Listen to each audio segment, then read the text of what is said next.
بنو عراش قبیلے کا ایک شخص آیا نبی کریم کی بارگاہ میں. کس طرح آیا ذرا پس منظر سنیے گا. وہ کہتا ہے میں چھوٹا سا بزنس مین تھا تو میں تھوڑا تھوڑا کام کرتا تھا.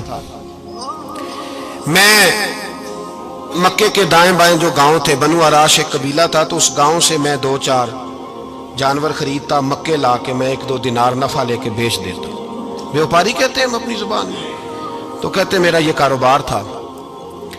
ایک دفعہ میں 2 اونٹ لے کے مکے آیا تو مکے میں میں نے شور سنا کہ یہاں ایک جادوگر ہے، معاذ اللہ ساحر ہے، کاہن ہے، اس کے قریب کوئی نہ جائے. کہتے ہیں یہ شور میں نے سنا. میں نے کہا چلو نہیں جاتے. کہتے ہیں وہ 2 اونٹ میں نے بیچے تو میری کم نصیبی دیکھو کہ بیچ میں نے ابو جال کے ہاتھ دیے.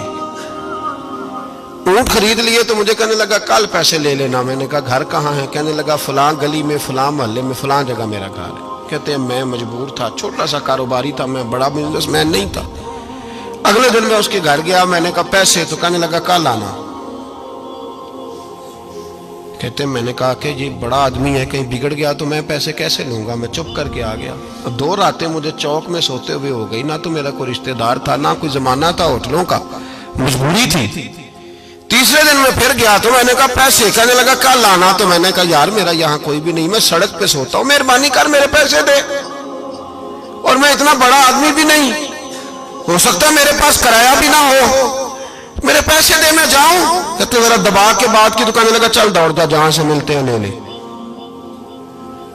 یہ تاجر جب ڈوبتے ہیں تو یہ خودکشیاں کرتے ہیں، اس لیے کہ جس آدمی کی اصل زر ڈوب جائے وہ کدھر جائے گا بیچارہ. کہتے ہیں میں وہاں سے پلٹا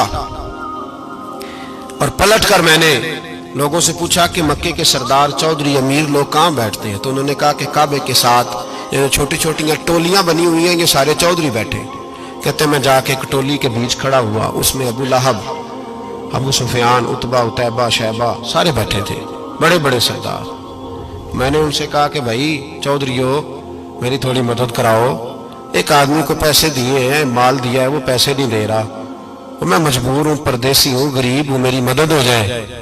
تو کہتے ہیں وہ عتبہ بول کے کہنے لگا کون ہے جو تیرے پیسے دبا گئے؟ اتنی ضرورت کسی کی؟ ہمارے ہوتے ہوئے نام لے. تو کہتے ہیں میں نے کہا کہ ابو جال نام ہے اس کا. کہتے ہیں گردنیں جھوک گئیں. کہنے لگے تو بڑے گنڈے کے پاس پھنس گیا، وہ تو سردار ہے سارے گنڈوں کا، وہ تو نہیں ملتے پیسے، مشکل ہے. کہتے ہیں میں کانپنے لگا کہ میرے پیروں تو زمین نکل گئی، یار پیسے نہیں ملیں گے تو میں تو گھر نہیں جا پاتا، کرایہ بھی نہیں. کہتے ہیں عتیبہ نے مذاق کیا. سامنے خانہ کعبہ کے ساتھ ٹیک لگا کے رسول پاک تشریف فرما تھے.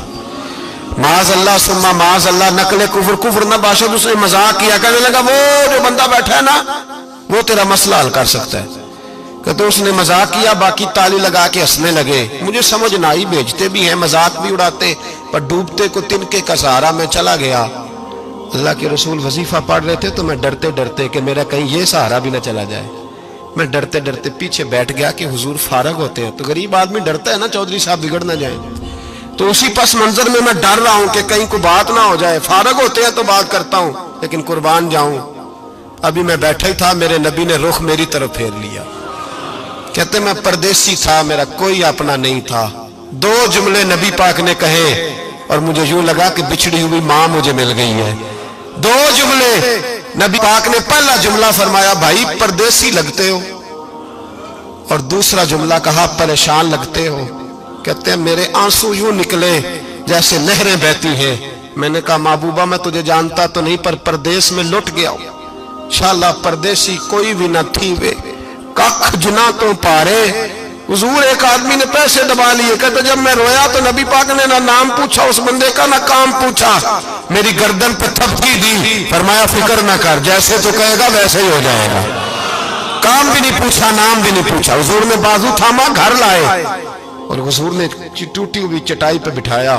اور اللہ کا لاڈلا نبی اپنے مقدس ہاتھوں میں میرے لیے کھجوریں لایا اور حضور میرے لیے دودھ لائے. کریم نے مجھے کھجوریں کھلائیں، دودھ پلایا اور فرمایا جب تسلی ہو گئی، میں کئی دنوں کا بھوکا تھا، جی بھر کے میں نے کھایا.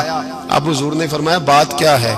حضور اس طرح میں نے پیسے دیے، مال دیا، اونٹ دیے، پیسے نہیں دیتا. بندہ کون ہے؟ ابو جال. کہتے حضور نے فرمایا فکر نہ کر، مل جائیں گے. تو فکر نہ کر، غم زدوں کو رضا مجدہ دیجئے کہ ہے. بے کسوں کا سہارا ہمارا نبی، ملیں گے ملنے کیوں نہیں؟ فرماتے حضور نے فرمایا چل میں تیرے ساتھ چلتا ہوں۔ اور بھائی کوئی فون بھی کر دے تو مہربانی، کوئی روکا بھی لکھ دے تو مہربانی، ساتھ کون چلتا ہے؟ وہ بنو آراش کے صحابی کہتے ہیں میرے نصیب دیکھو، دو جہاں کی رحمتیں، اللہ کا پیارا رسول میرے ساتھ چل رہا ہے، حضور میرے ساتھ ساتھ۔ کہتے ہیں اس کے دروازے پہ پہنچے تو میں سارے رستے سوچتا تھا کہ لوگ تو کام کراتے ہیں تو بڑھ کے مارتے ہیں، ایسی کی تیسی کرا دیں گے، ہو ہی نہیں سکتا وہ پیسے۔ کہتے ہیں حضور نے تو کوئی بات ہی نہیں کی، میں ہی کرتا رہا، حضور تو چپ ہے، نظریں جھکی ہوئی ہیں۔ میں کہتا تھا وہ بڑا بدماش ہے، حضور کیسے بات کریں گے اس کے ساتھ؟ لیکن جب اس کے دروازے پہ پہنچے، دستک دی، وہ باہر نکلا تو کہتے ہیں مصطفیٰ کی جھکی ہوئی نظروں کو میں نے اٹھتے ہوئے دیکھا۔ ہو ہلکا یارا تو بریشم کی طرح نرم، رزم حق کو باطل ہو تو فولاد ہے مومن۔ کہتے ہیں اٹھتی ہوئی دیکھی نظریں، اور میرے حبیب پاک نے نظر اٹھائی اور ایک جملہ، اور اس جملے کے اندر طاقت خدائی۔ حضور نے فرمایا تیرا کیا خیال ہے؟ پیسے دبانے والے اور لوگوں کو ستانے والے بڑے ہوتے ہیں، تو سردار بنتا ہے؟ غریبوں کا خون چوس کے سردار بنے گا؟ ان بیچاروں پہ ظلم کر کے لا اس کے پیسے لا۔ کہتے ہیں اس کی ٹانگیں کانپنے لگی، کہنے لگا جی میں ابھی لایا۔ ادھر سے عتبہ نے بندہ بھیجا، کہنے لگا پتہ تو کرو، پیچھے جاؤ تو صحیح بنتا کیا ہے۔ وہ جاسوس بھی کھڑا ہے چوک، ابھی لایا جی میں، فٹافٹ پیسے لایا۔ بنو آراش کے قبیلے کے وہ صحابی کہتے ہیں نبی پاک علیہ السلام نے پیسے مجھے دیے اور فرمایا ابو جال تیری آئندہ شکایت نہ آئے۔ کہنے لگا جی نہیں آئے گی۔ کہتے ہیں حضور نے مجھے پیسے دیے، قربان جاؤں محبوبہ تیری شان پہ، میرے کام آئے ہیں، میرے ساتھ آئے ہیں، مجھ پہ مہربانی کی ہے، اور مجھے سے فرما رہے ہیں تو اگر اجازت دے تو میں جاؤں، تو اگر خود بھیک دے، خود ہی کہے منگتے کا بھلا ہو، تو کہے تو جاؤں۔ کہتے ہیں میں رو پڑا۔ میں نے کہا محبوبہ نام کیا ہے؟ اس شانوں والے باپ کا نام بتا دے جس کے ہاں آپ جیسا نور نظر پیدا ہوا، اس شانوں والی ماں کا نام بتائیں جس نے آپ جیسا لال جنا، قبیلہ بتائیں۔ تو میرے حبیب نے فرمایا چھوڑ تیرا کام ہو گیا نا، نام چھوڑ تو۔ کہتے ہیں حضور گزر گئے تو وہ جاسوس پیچھے تھا، وہ مجھے کہنے لگا، میرے قریب آیا تو کہنے لگا ان کے پاس نہ جانا، یہ جادوگر معاذ اللہ نہ جانا، ساحر ہیں۔ کہتے میں نے اس کو جھٹکا اور میں نے جھٹک کے کہا اگر دنیا میں یہ سچے نہیں تو کوئی سچا نہیں، اگر دنیا میں یہ شان والے نہیں تو کوئی شان والا نہیں۔ تو میں دوڑ کے قدموں میں لگا، میں نے کہا حبیبہ دنیا میں نے بھی بڑی دیکھی ہے پر تیرے جیسا کوئی نہیں دیکھا۔